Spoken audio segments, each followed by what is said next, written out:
नमस्कार मित्रों, आप सभी का हार्दिक स्वागत है हमारी चैनल धर्मार्थ पे। नालंदा विश्वविद्यालय पर 3 बार आक्रमण हुआ था, परंतु सबसे विनाशकारी हमला 1193 में हुआ था बख्तियार खिलजी के द्वारा। परिणामस्वरूप सबसे प्राचीन नालंदा विश्वविद्यालय जलकर नष्ट हो गया। आइए इस लेख के माध्यम से अध्ययन करते हैं कि कैसे नालंदा विश्वविद्यालय का पतन हुआ और इसके पीछे क्या कारण थे। साथ ही कुछ महत्वपूर्ण तथ्य नालंदा विश्वविद्यालय के बारे में। प्राचीन भारत में नालंदा विश्वविद्यालय उच्च शिक्षा का सर्वाधिक महत्वपूर्ण और विश्वविख्यात केंद्र था। ये दुनिया का सबसे पुराने विश्वविद्यालय में से एक है।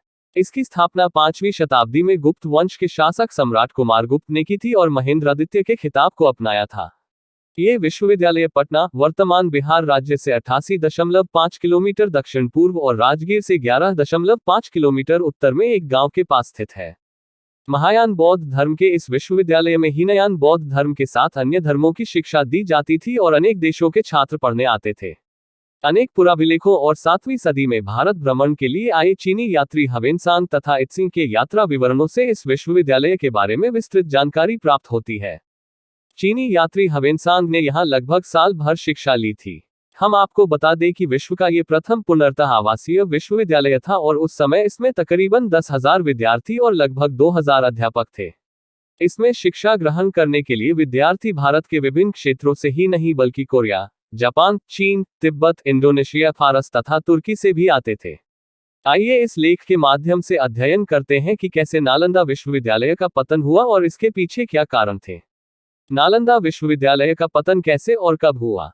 अभिलेखों के अनुसार नालंदा विश्वविद्यालय को आक्रमणकारियों ने 3 बार नष्ट किया था, लेकिन केवल 2 बार ही इसको पुनर्निर्मित किया गया। पहला विनाश स्कंदगुप्त 455-467 ईस्वी के शासनकाल के दौरान मिहिरकुल के तहत ह्यून के कारण हुआ था। लेकिन स्कंदगुप्त के उत्तराधिकारियों ने पुस्तकालय की मरम्मत करवाए और एक बड़ी इमारत के साथ सुधार दिया था। दूसरा विनाश 7वीं शताब्दी की शुरुआत में गौदास ने किया था। इस बार बौद्ध राजा हर्षवर्धन 606-648 ईस्वी ने विश्वविद्यालय की मरम्मत करवाई थी।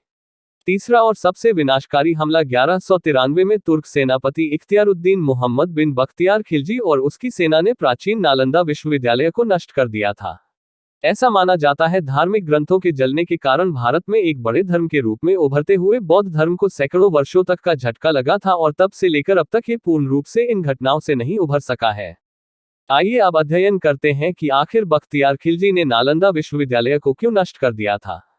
उस समय बख्तियार खिलजी ने उत्तर भारत में बौद्धों द्वारा शासित कुछ क्षेत्रों पर कब्जा कर लिया था और एक बार वह काफी बीमार पड़ा। उसने अपने हकीमों से काफी इलाज करवाया मगर वह ठीक नहीं हो सका और मरणासन स्थिति में पहुंच गया। तभी किसी ने उसको सलाह दी कि वह नालंदा विश्वविद्यालय के आयुर्वेद विभाग के प्रमुख आचार्य राहुल श्रीभद्र को दिखाए और इलाज करवाए। परंतु खिलजी इसके लिए तैयार नहीं था। उसे अपने हकीमों पर ज्यादा भरोसा था। वह यह मानने को तैयार नहीं था कि भारतीय वैद्य उसके हकीमों से ज्यादा ज्ञान रखते हैं या ज्यादा काबिल हो सकते हैं। लेकिन अपनी जान बचाने के लिए उसको नालंदा विश्वविद्यालय के आयुर्वेद विभाग के प्रमुख आचार्य राहुल श्रीभद्र को बुलवाना पड़ा। फिर बख्तियार खिलजी ने वैद्यराज के सामने एक अजीब सी शर्त रखी और कहा कि मैं उनके द्वारा दी गई किसी भी प्रकार की दवा नहीं खाऊंगा, बिना दवा के वो उसको ठीक करें।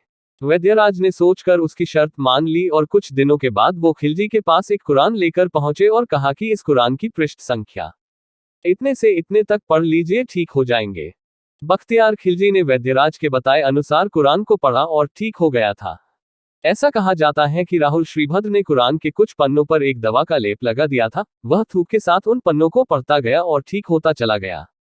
खिलजी इस तथ्य से परेशान रहने लगा कि एक भारतीय विद्वान और शिक्षक को उनके हकीमों से ज्यादा ज्ञान था। फिर उसने देश से ज्ञान, बौद्ध धर्म और आयुर्वेद की जड़ों को नष्ट करने का फैसला किया। परिणाम स्वरूप खिलजी ने नालंदा की महान पुस्तकालय में आग लगा दी और लगभग 9 मिलियन पांडुलिपियों को जला दिया। ऐसा कहा जाता है कि नालंदा विश्वविद्यालय में इतनी किताबें थीं कि वह 3 महीने तक जलती रहीं। इसके बाद खिलजी के आदेश पर तुर्की आक्रमणकारियों ने नालंदा के हजारों धार्मिक विद्वानों और भिक्षुओं की भी हत्या कर दी। अगर आपको हमारी ये प्रस्तुति पसंद आई हो तो हमारे वीडियो को लाइक कर चैनल को सब्सक्राइब कर दीजिएगा। अगर हमसे इस वीडियो में कोई भूल या गलती हुई हो तो हम आपसे क्षमा मांग रहे हैं, कृपया हमें क्षमा कर दीजिएगा।